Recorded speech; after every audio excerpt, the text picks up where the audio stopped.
I first noticed him the same way I notice most things I end up overthinking later accidentally, and at the worst possible time. It was moving day. I was halfway through dragging a box that was absolutely too heavy for one person down the narrow hallway of my new apartment building when I saw him for the first time.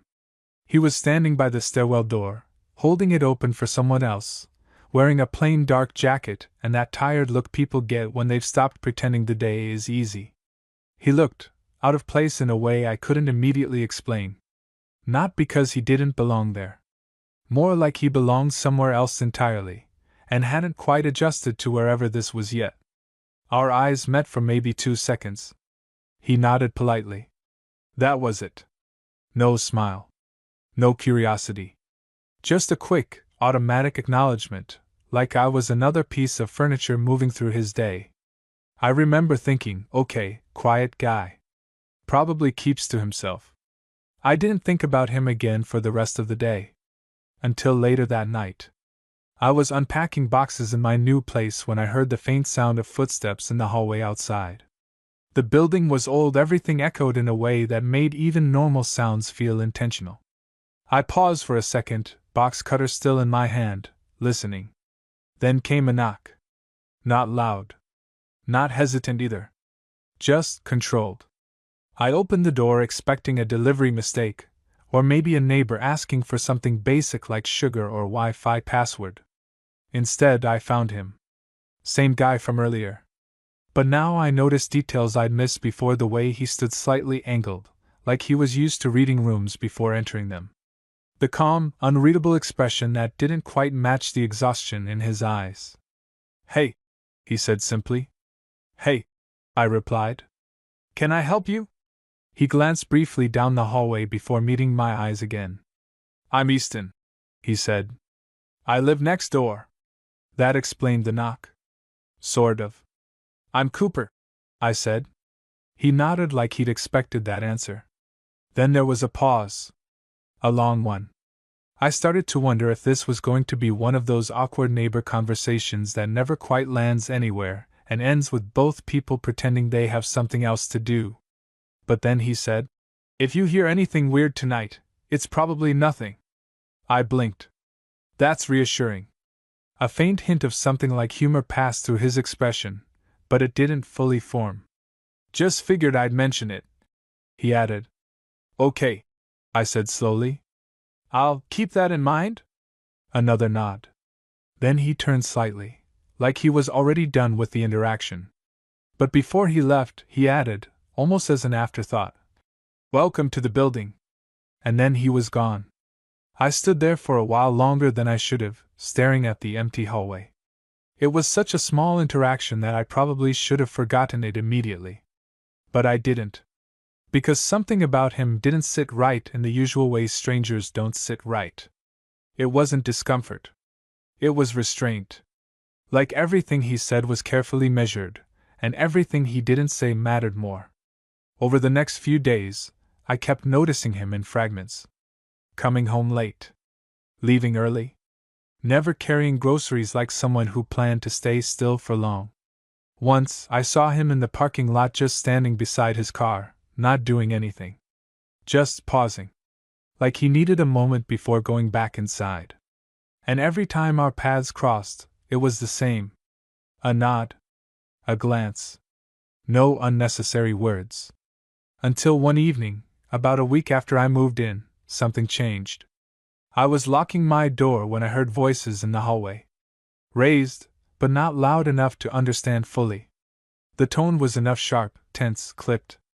I hesitated, then opened my door slightly. Easton was there again. But this time, he wasn't alone. Another man stood a few feet away from him, visibly frustrated, gesturing as he spoke. I couldn't hear the words clearly, but I caught enough to understand it wasn't a friendly conversation. Easton wasn't reacting much. Just standing there, shoulders tight, jaw set in a way that suggested he was holding himself back from saying something he'd regret. Then, suddenly, he looked over. Our eyes met again. This time, it lasted longer. The other guy noticed and followed his gaze. His expression shifted slightly when he saw me. Easton broke eye contact first. Not here, he said quietly to the other man. The man scoffed, said something under his breath, then left down the hallway. Silence settled again. Easton didn't move right away.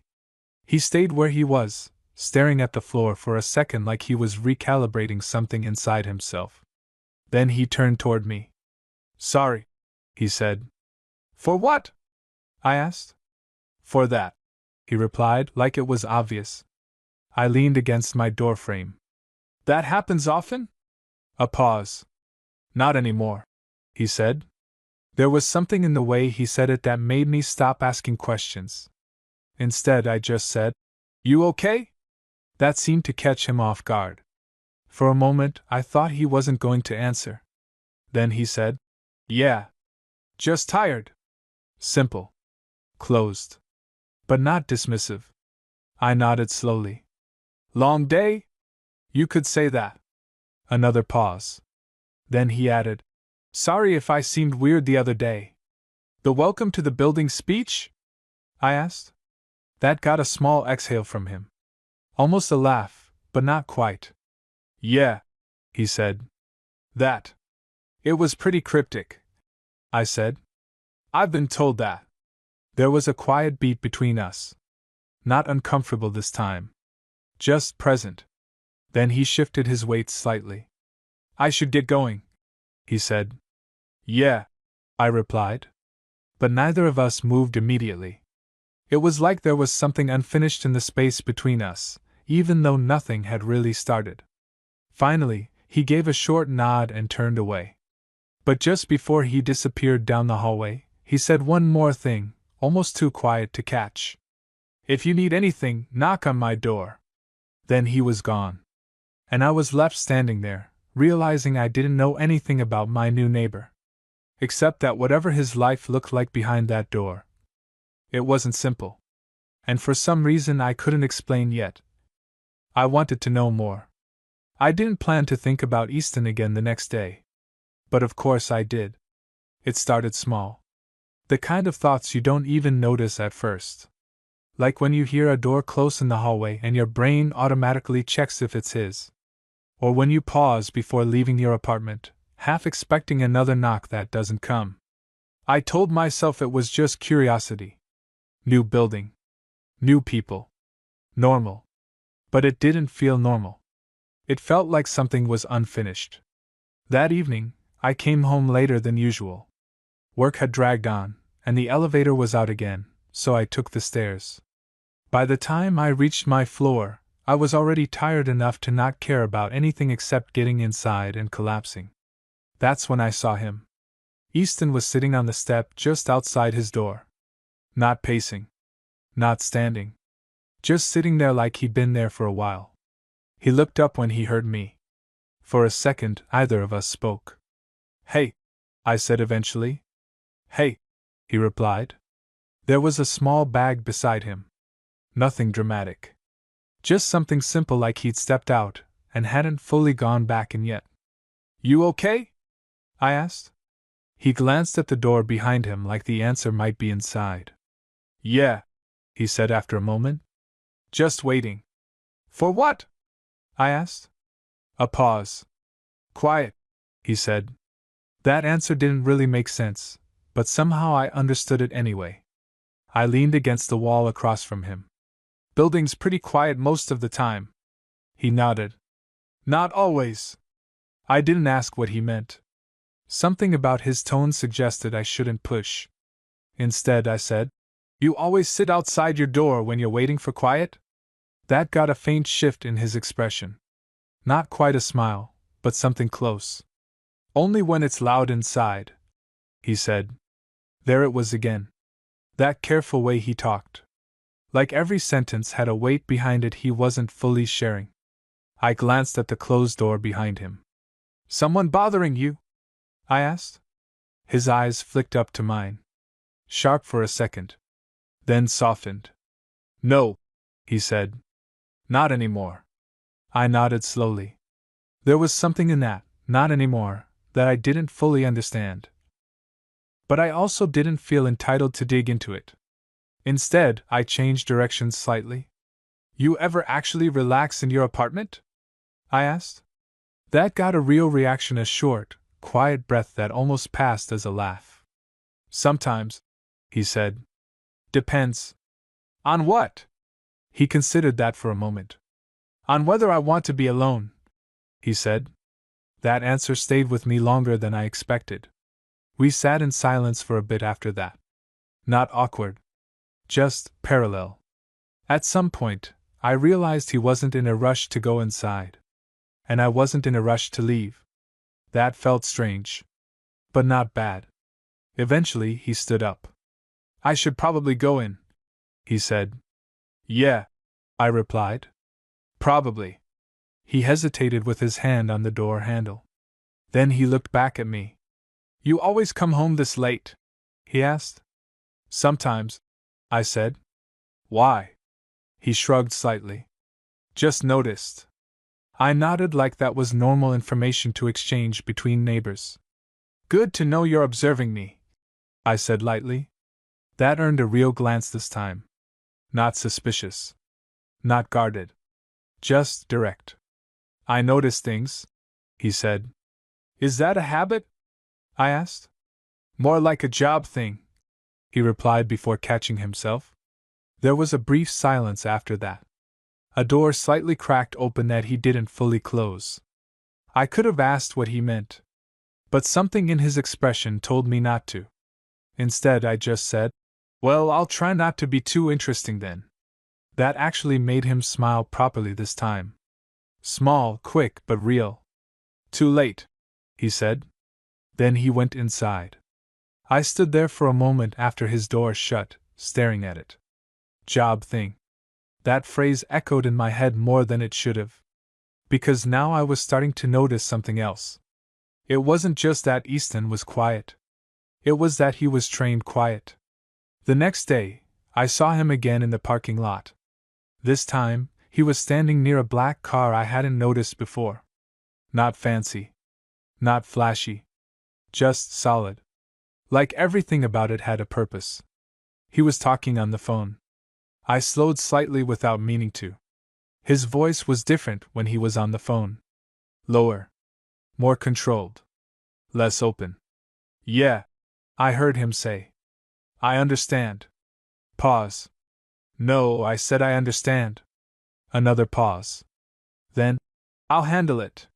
He ended the call shortly after that. When he turned and saw me, his expression shifted back into something neutral almost instantly. Hey, he said. Hey, I replied. Heading out? He asked. Yeah, I said. You? He glanced at his car. Same. There was a beat. Then I said, You always talk on the phone like that. He looked at me for a second. Like what? He asked. Like you're about to defuse a bomb, I said. That earned a short exhale through his nose. Occupational habit, he said. There it was again. Job thing. Occupational habit. I narrowed my eyes slightly. You never actually told me what you do. A pause. Not uncomfortable. Just measured. Security, he said finally. I nodded. That explains a lot. It does? He asked. Yeah, I said. The whole random hallway tension thing. That got another faint smile. Something like that, he said. But he didn't elaborate. And I didn't push. We stood there a moment longer than necessary. Then he added, If you ever hear anything weird again, just ignore it. I raised an eyebrow. That's your official advice? That's my official advice, he confirmed. I shook my head slightly. Reassuring as always, Easton. He hesitated. Then, softer than before, he said, It's better if you don't get involved in certain things. That landed differently. Not like a warning. More like protection. Before I could respond, he got into his car. And just like that, he was gone again. But now I had a new problem. Because security didn't explain the way he carried himself. It didn't explain the way people stopped arguing when they saw him. It didn't explain the way his eyes scanned spaces like he was always calculating exits. And it definitely didn't explain why I couldn't stop thinking about him. That night, I lay in bed staring at the ceiling, replaying every interaction we'd had. The knock. The pauses. The careful language. The way he said job thing, like it meant more than it should. And I realized something I didn't want to admit yet. Easton wasn't just a quiet neighbor. He was someone who lived with rules I didn't know about. And somehow, without meaning to, I'd already stepped closer to them than I should have. I told myself I was done thinking about Easton's job thing. That lasted about 6 hours. It didn't help that I kept hearing him in small ways I couldn't explain. Footsteps in the hallway at odd times. A door closing too softly to be accidental. The sense, sometimes, that someone was outside before they were supposed to be. I started noticing patterns I hadn't paid attention to before. Like how he was never home at consistent hours. Or how certain cars would appear in the parking lot and then disappear within minutes. Or how, once, I saw him standing at the end of the hallway completely still, talking to someone I couldn't see, and the moment he noticed me, the conversation ended. It wasn't paranoia. It was consistency. And consistency meant it was real. The next time we properly spoke was outside the building again. Late afternoon. Cloudy sky. The kind of light that makes everything feel slightly unfinished. I was coming back from the store when I saw him leaning against his car again, phone in hand. This time, he wasn't talking. Just listening. His expression was tight, focused in a way that didn't belong to normal, everyday conversations. When he noticed me, he ended the call immediately. Too quickly. "Hey," he said. "Hey," I replied. I held up the grocery bag slightly. "You stalking me now, or is this just coincidence at this point?" That got a faint smile again. Brief. Controlled. "Coincidence," he said. "Bad habit of yours," I replied. He tilted his head slightly. "You think I'm following you around?" I shrugged. "You keep showing up at convenient times." "That's because we live in the same building," he said. "Convenient explanation," I said. That made his expression shift, not defensive, but thoughtful. Then he pushed off the car slightly. "You're curious," he said. It wasn't a question. I didn't deny it. "Yeah," I admitted. "A little." He studied me for a second longer than necessary. Most people would have stopped there. But Easton didn't. Instead, he said, "That's usually where things get complicated." I let out a short breath. "Things already feel complicated." He nodded slowly, like he accepted that. "Fair," he said. A pause stretched between us. Then I asked, "Is your job the kind of thing you're not supposed to talk about?" That got a different reaction. Not surprise. Not annoyance. Something more like confirmation that I was finally asking the right question. "Yeah," he said simply. I crossed my arms. "That's not exactly normal security work, is it?" "A beat." "No," he admitted. The honesty hit harder than I expected. I narrowed my eyes slightly. "So what is it then?" He looked away for a moment, scanning the parking lot like it suddenly mattered more than the conversation. Then back at me. "Protection," he said. "Protection of what?" He hesitated. Then said, "People." That wasn't an answer. But it also was. I exhaled slowly. "You're very bad at giving normal explanations." "I'm not supposed to give explanations," he said. There it was again. Rules. Boundaries. Something structured I couldn't see. I stepped a little closer without thinking. "Easton," I said quietly, "are you in trouble?" His eyes flicked to mine immediately. "No," he said. Too fast. Then softer. "No. I'm not." But there was something in the way he said it that didn't fully convince even him. Before I could press further, his phone buzzed again. He looked at it. And for the first time, I saw something shift in his expression that wasn't just tired or guarded. It was alert. Instantly alert. "I have to go," he said. "Now?" I asked. "Yeah," he replied. He opened the car door, then paused. Looked back at me. For a moment, I thought he might say something more. Something real. Something that would finally explain even a fraction of what was going on. Instead, he said, "Go inside.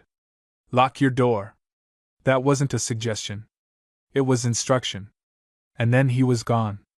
I stood there long after his car left the parking lot, my grocery bag suddenly feeling heavier than it should have.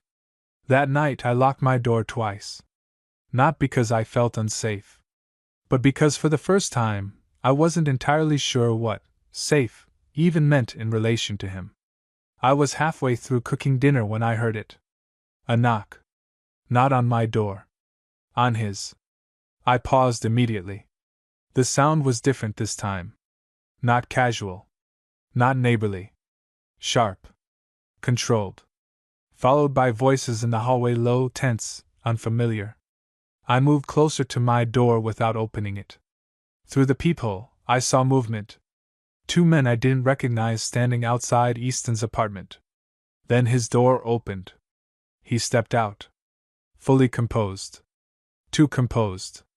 No surprise. No hesitation. Just presence. I couldn't hear the words clearly, but I could see enough. The way one of the men leaned in slightly. The way Easton didn't move back. The way the conversation lasted maybe 30 seconds before the men left without another word. Silence returned instantly. Except now, it wasn't peaceful. It was loaded. A minute later, his door opened again. This time, he looked toward my side of the hallway. Like he knew I was there. Like he always knew. Our eyes met through the narrow gap of my slightly open door. He didn't smile. Didn't nod. Just looked at me. And for the first time since I met him, I saw something underneath everything else. Not distance. Not control. But warning. Then he said, quietly enough that only I could hear, "Stay inside tonight." And closed his door. I didn't sleep much that night. Not because I heard anything else. Because I didn't.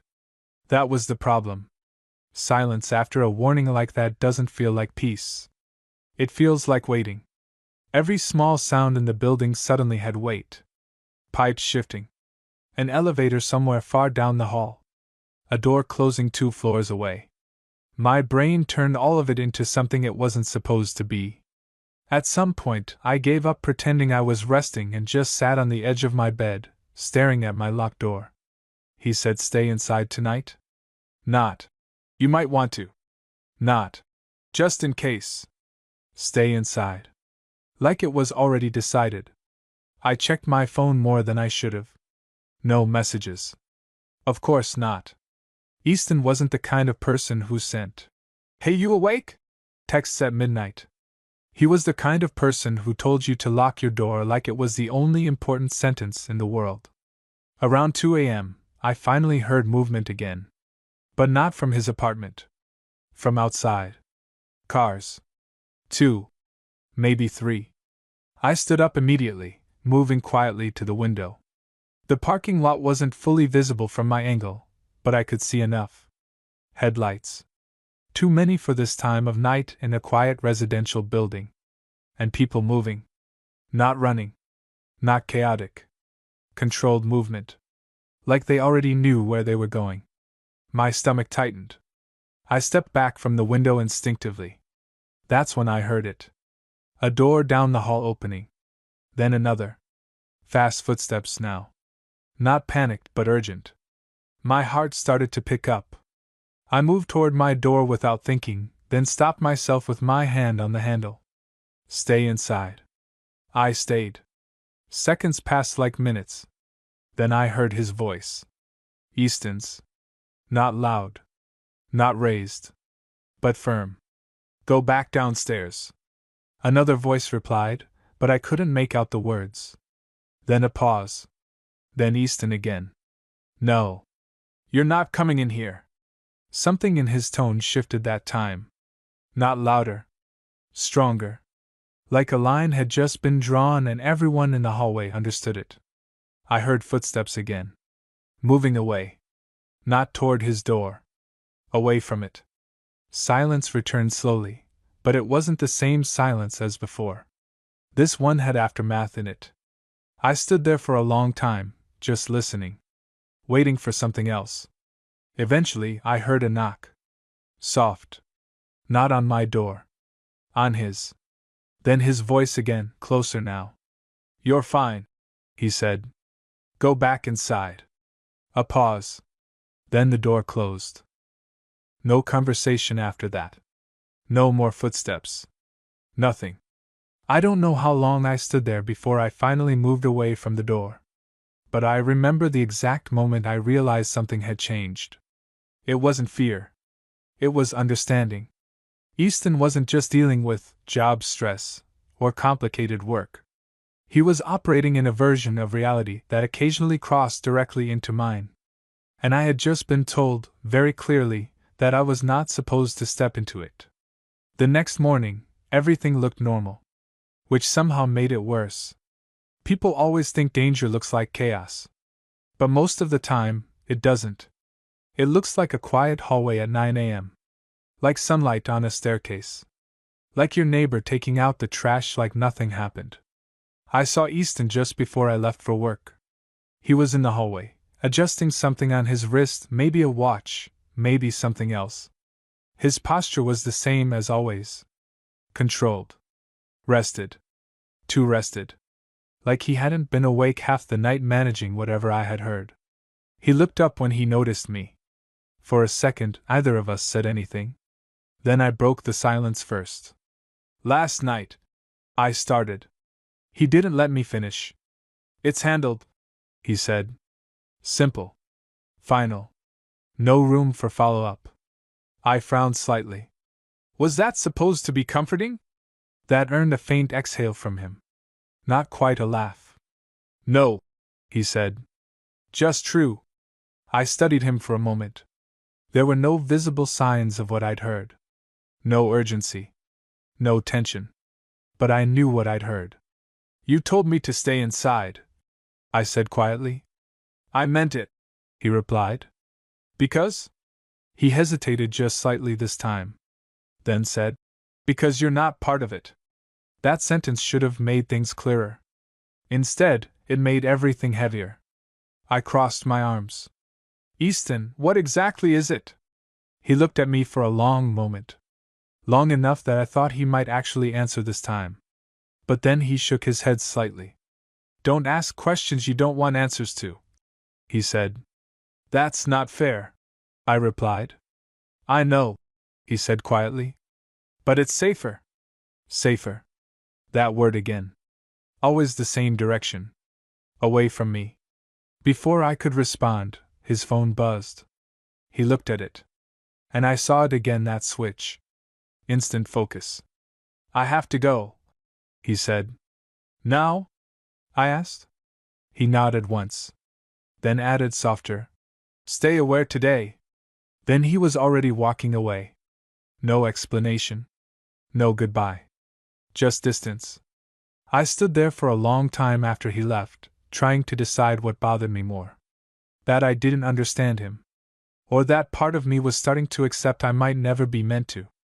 That night, I did something I probably shouldn't have. I waited. Not in a dramatic way. Just stayed up. Lights off. Sitting by the window. Watching the parking lot like it might eventually make sense if I looked long enough. Hours passed. Nothing happened. At least, nothing visible. Then, just before 1 a.m., I saw him.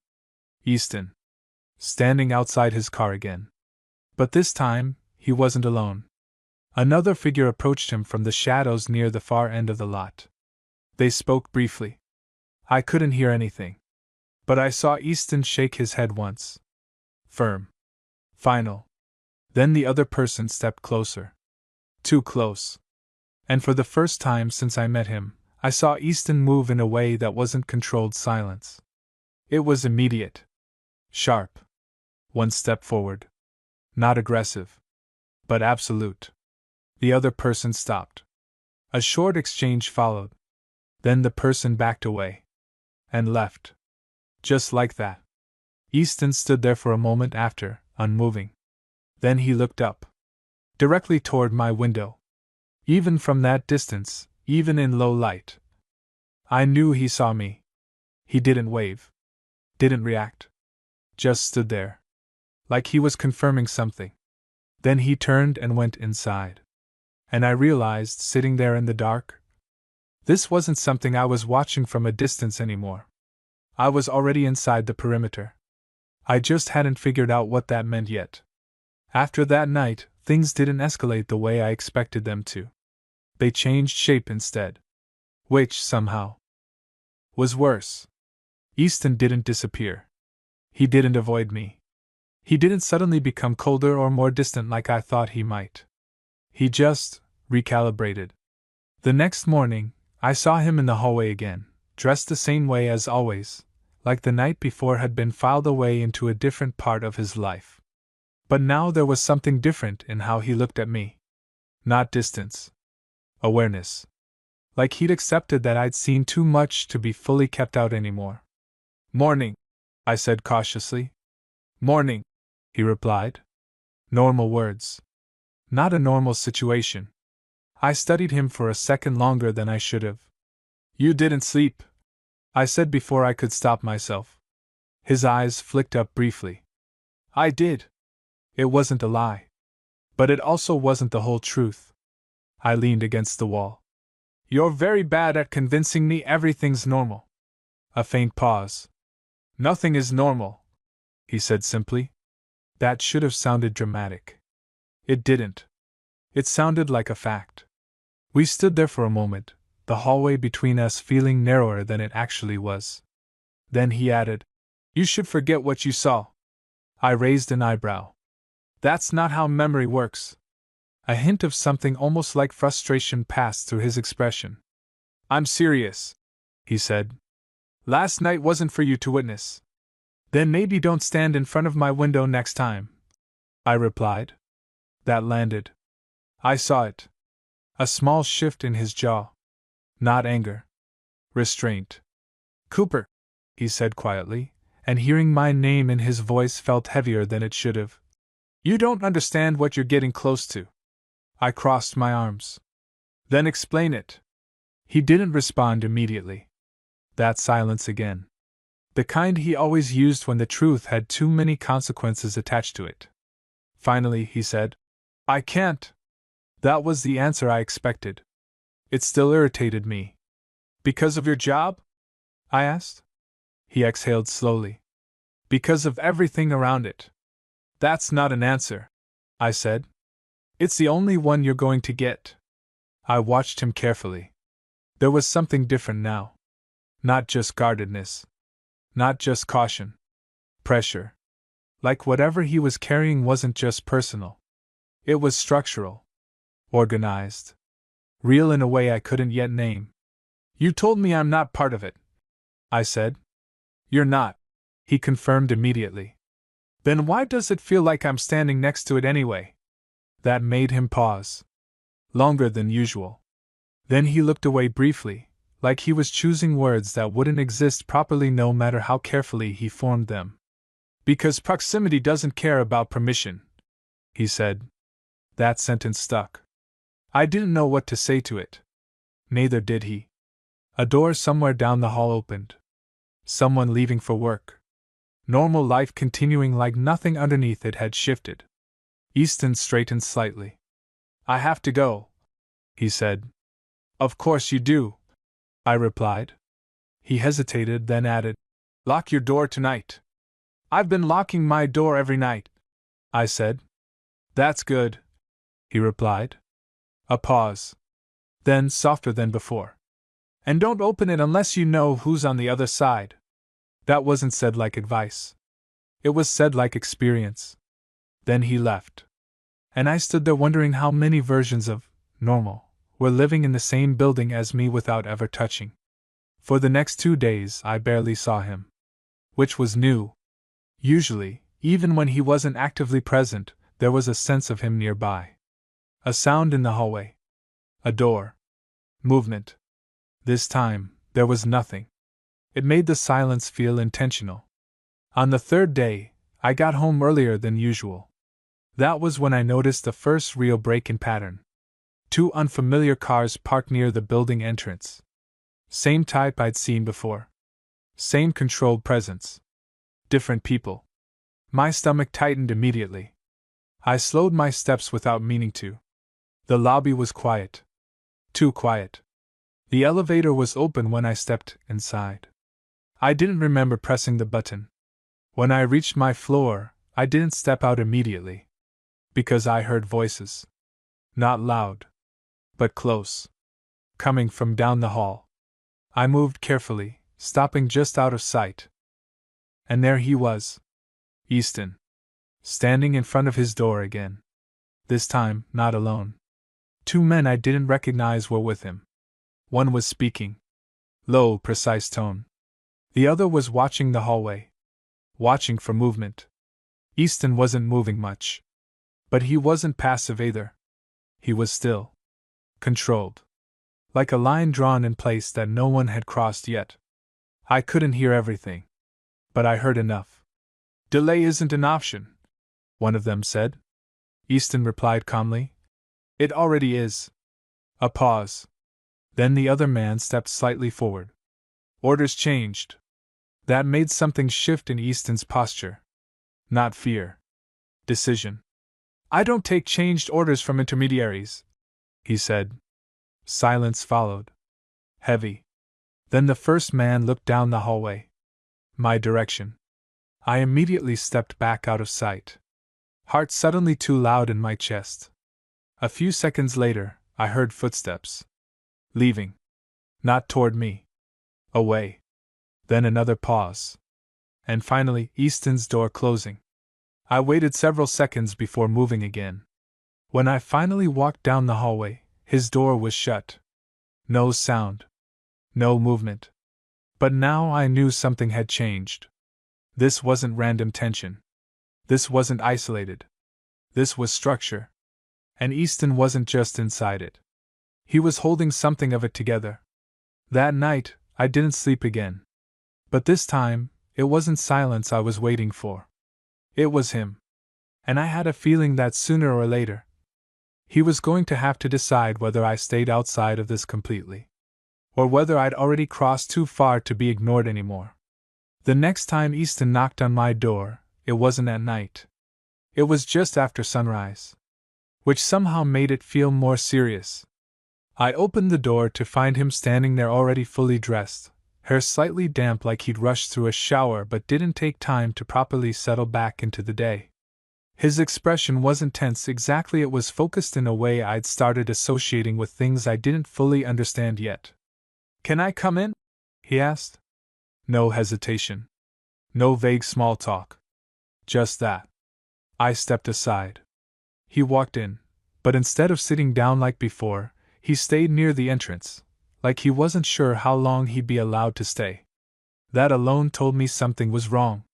You're leaving early, I said. I might have to, he replied. That wasn't an explanation. It was a warning dressed as a sentence. I leaned against the wall. What changed? He looked at me for a moment before answering. Nothing you can fix, he said. That phrase again. Always the same boundary. Always the same invisible wall. I studied him carefully. You keep saying that, I said. Like I'm supposed to accept it without question. You are, he replied. I raised an eyebrow.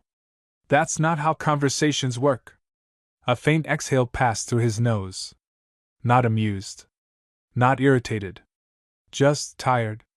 Cooper, he said quietly. This is not something you negotiate your way into. I'm not trying to negotiate anything, I said. I'm trying to understand why my neighbor keeps getting visited by people who look like they're planning meetings instead of conversations. That got his attention immediately. His eyes sharpened slightly. You saw them again, he said. I see more than you think I do, I replied. A pause. Then he nodded once, like he was acknowledging something he couldn't change. Then you already know this is bigger than curiosity, he said. I didn't answer right away. Because that was the first time he said it like a confirmation instead of a deflection. I don't know what it is, I admitted. But I know it's not just security work anymore. He didn't deny it. That silence said enough. He turned slightly, pacing once in my small entry space like he was recalibrating something internal. They shouldn't be near your floor, he said. Excuse me? I replied. His eyes flicked back to me. They weren't supposed to come here, he clarified. That didn't make me feel better. It made me more aware. Easton, I said slowly. What exactly is going on in this building? He stopped pacing. Looked at me. And for a second, just a second, I saw something behind the controlled expression. Not fear. Responsibility. I can't tell you everything, he said. That's not new, I replied. But I can tell you this, he added. That made me pause. Because his tone shifted. Not softer. More final. This building isn't random, he said. And the people you've seen, they're not supposed to interact with residents. I frowned. So why are they here? His jaw tightened slightly. Because something got delayed, he said. And that affects me how exactly? I asked. He hesitated. Longer than usual. Then he said, because I'm the reason it's contained. That sentence landed differently. He said it like a fact. Not pride. Not guilt. Just burden. I straightened slightly. Contained? He nodded once. Then added, and if it breaks containment, people will start showing up who don't care about doors, hallways, or residents who shouldn't be involved. The air in the room changed. Not dramatically. Just enough that I suddenly became very aware of how small my apartment felt again. You're not answering my question, I said quietly. I am, he replied. Just not in the way you want. We stood there for a moment. Then I asked the question I probably shouldn't have. Are you in danger? He looked at me for a long time. And this time, he didn't dodge it immediately. Yes, he said simply. My stomach tightened. But not in the way you think, he added. That doesn't help, I said. I know, he replied. A pause. Then he stepped closer. Not invading space. Just closing distance enough that I couldn't ignore him. I need you to do something, he said. I frowned. I don't like where this is going. You already agreed to this without knowing, he said. That's not reassuring, I replied. His gaze didn't break. Stay out of the hallway after dark, he said. No exceptions. I let out a short breath. That's it? That's your big instruction? It's the only one that matters, he said. I studied him for a moment. You're treating this like I'm already involved, I said. You're close enough that it doesn't matter what I call it, he replied. That hit harder than it should have. Because it meant distance wasn't protection anymore. Just illusion. I exhaled slowly. And you? He didn't answer immediately. Then said, I handle what comes to the door. That sounds like a job description again, I said. It is, he replied. But there was less confidence in it this time. More weight. I looked at him carefully. You're not just a neighbor, I said. No, he confirmed. You're not just security, I added. No, he repeated. And you're definitely not just handling things, I said. That earned the faintest shift in his expression. Almost like acknowledgement. Almost like agreement. But still not explanation. Instead, he said, the less you know, the safer you stay. That sounds like something people say when they don't trust someone, I replied. It's something people say when they're trying to keep someone alive, he corrected quietly. That shut me up. Not because it was dramatic, but because of how calm he said it. Like it wasn't theory. It was experience. He stepped back slightly, as if preparing to leave. Before he turned, he added softer now. If anything happens tonight, you stay inside. I frowned. Easton. No, he interrupted gently but firmly. You stay inside. Then he hesitated. Just briefly. And you don't come looking for me. That was the first time it didn't sound like a suggestion. It sounded like fear of consequences he couldn't fully control. Then he left. And this time, I didn't stand at the door after he was gone. I just sat down. Because for the first time since meeting him, I understood something I hadn't before. Whatever Easton was part of, it wasn't just outside my life. It was actively deciding how much of it I was allowed to keep. That night, I didn't turn on any lights. Not because I was scared in a dramatic way. Because something in me already knew that light wouldn't change anything. I sat in the dark, on the edge of my couch, listening to the building the way I never had before. Every sound felt sharper. More intentional. Like the place had stopped being just walls and floors and started becoming something that held meaning I hadn't noticed until now. Around 11 p.m. I heard it. The elevator. Then footsteps. Not casual ones. Measured. My hands tightened slightly in my lap. Then came the knock. Not on my door. On Easton's. A pause. A second knock. Then silence. I stood up without thinking, moving quietly toward my door. I didn't open it. I just listened. Voices followed. Low. Controlled. Familiar now in the worst possible way.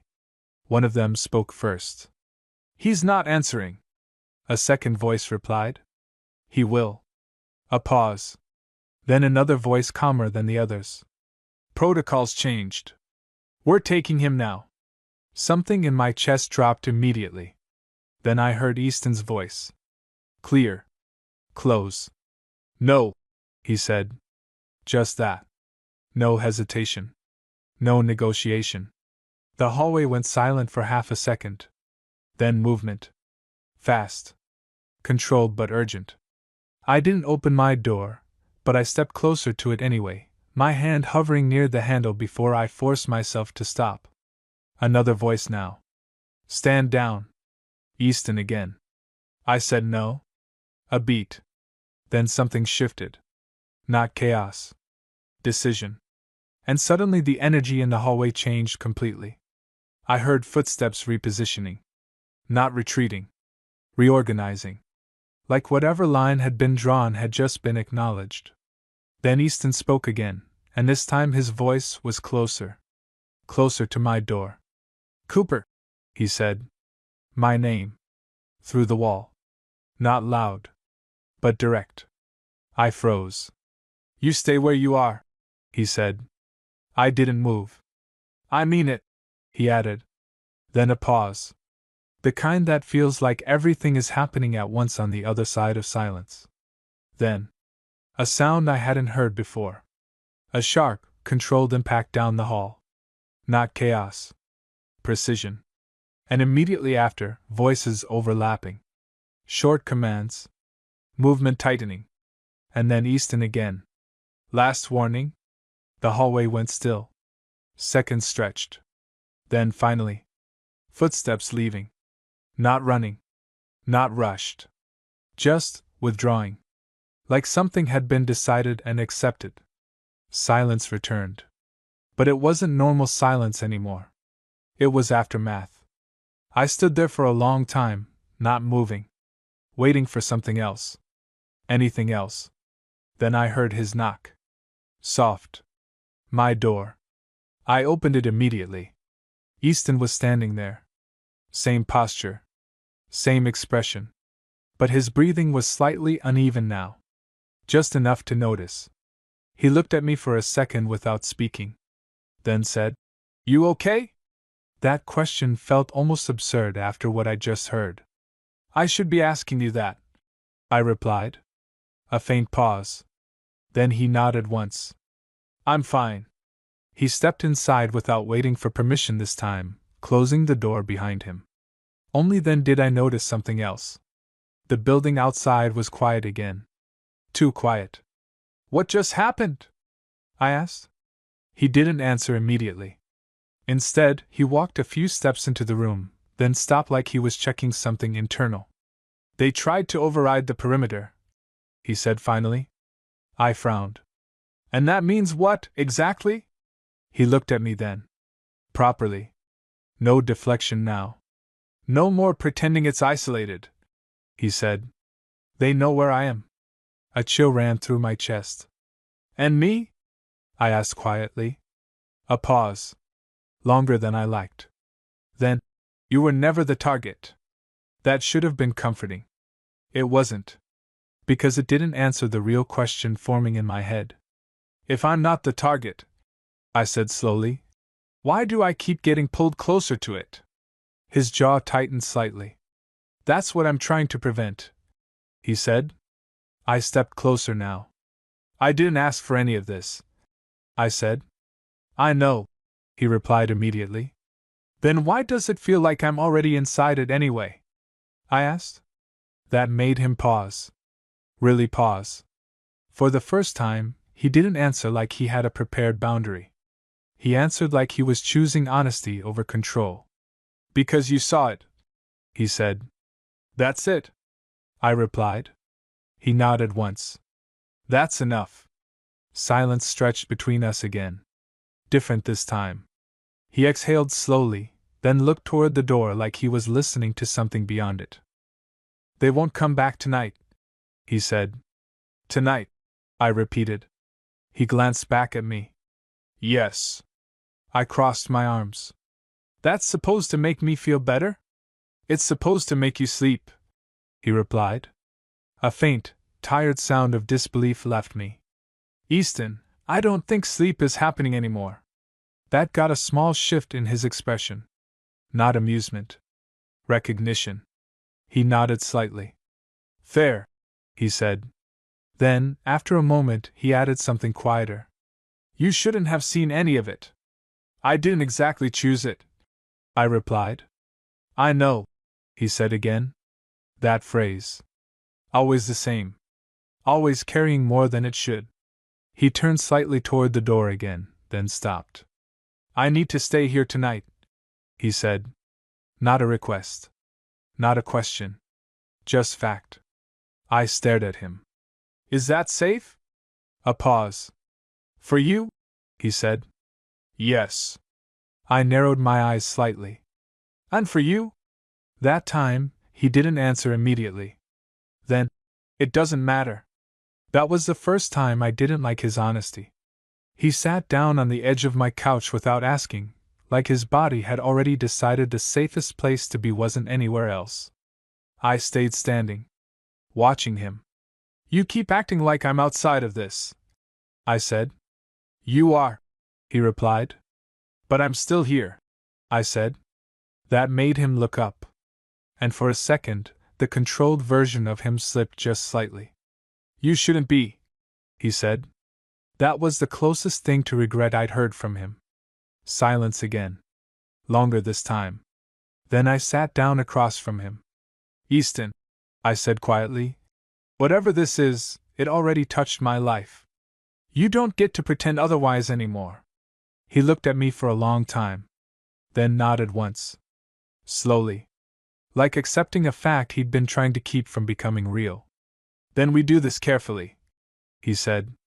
I frowned. Do what? He met my eyes. Survive it, he replied.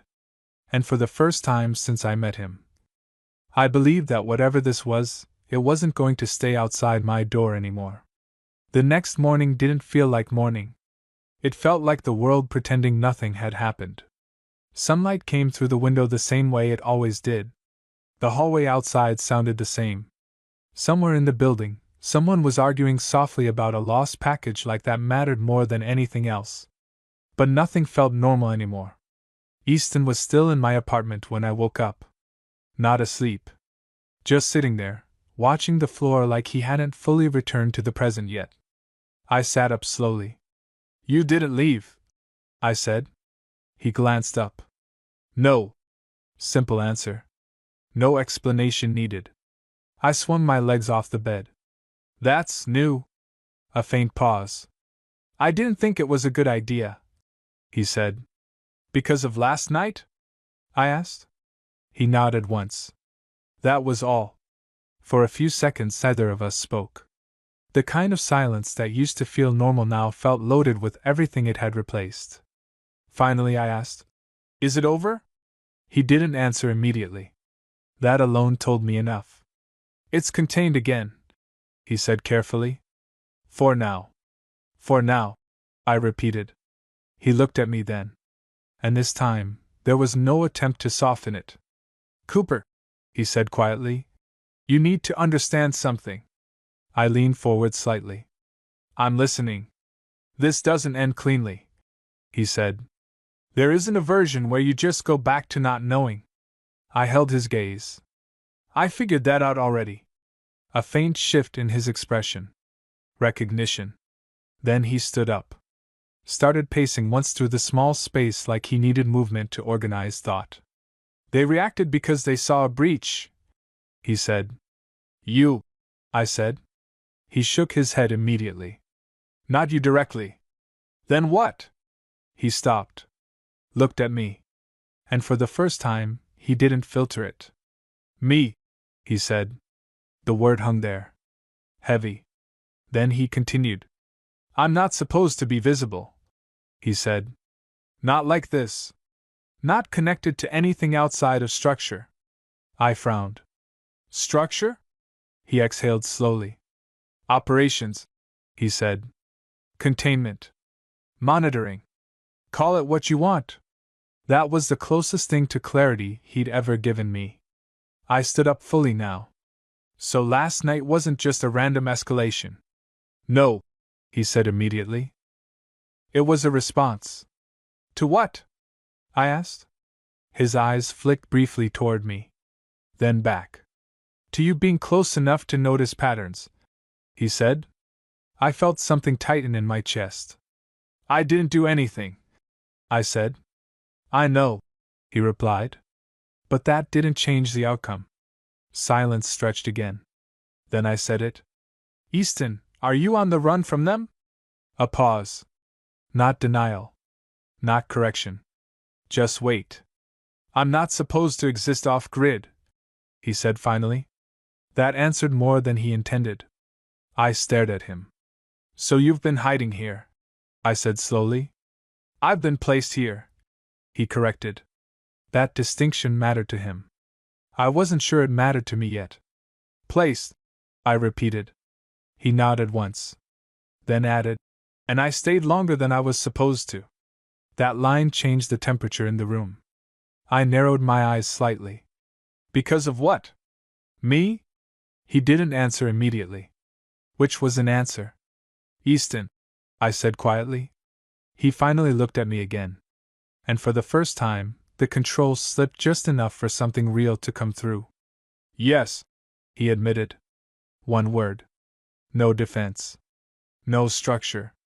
Just truth. My chest tightened, but I didn't step back. "So what now?" I asked. He hesitated. Then said, "Now I fix it." "Fix it how?" I pressed. He didn't answer that part. Instead, he said, "You go back to your life." I let out a short laugh, without humor. "You really think that's possible after everything I've heard?" "It has to be," he said. I shook my head. "That's not an answer either." He stepped closer then. Not threatening. Just present. "You are not part of what I deal with," he said firmly. "And I am not letting you become part of it." That should have ended the conversation. It didn't. Because I asked the question I probably shouldn't have. "And if I don't want you doing this alone?" That made him stop completely. For the first time, there was no immediate response. Just stillness. Then, "You don't get to make that decision," he said quietly. I held his gaze. "Neither do you," I replied. That landed differently. I saw it. Something behind his eyes shifting. Conflict. Not about rules. About choice. He looked away first. A rare moment. Then he said softer now, "This isn't a life you step into willingly." "I didn't step into it," I said. "It came into mine." Silence again. Longer this time. Then he exhaled slowly. And said something I wasn't expecting. Then I miscalculated. That caught me off guard. I frowned slightly. What does that mean? He looked at me again. And this time, there was something different in his expression. Not distance. Not control. Responsibility mixed with something dangerously close to attachment. It means I assumed distance would be enough, he said. I stayed quiet. He continued. I didn't account for proximity turning into involvement, he said. Or involvement turning into. He stopped himself there. But I already understood. He stepped back slightly, like resetting himself. I need to resolve this, he said again. Cleanly. I crossed my arms. You keep saying that like it's simple. It's not, he admitted. Then stop pretending it is, I said. That made him pause. Longer than before. Then he nodded once. Slowly. Like accepting that something had already changed beyond his control. I'll handle it, he said. I frowned. That's what you said before everything got worse. He looked at me directly. This time, he said quietly, I won't be the only one deciding what happens next. That was the last thing he said before leaving. And when the door closed behind him, the apartment didn't feel empty. It felt like something had just started. Not ended. Started. And for the first time since Easton appeared in my hallway months ago, I realized I wasn't waiting to understand him anymore. I was waiting to see what he would become when he stopped trying to keep me out of it.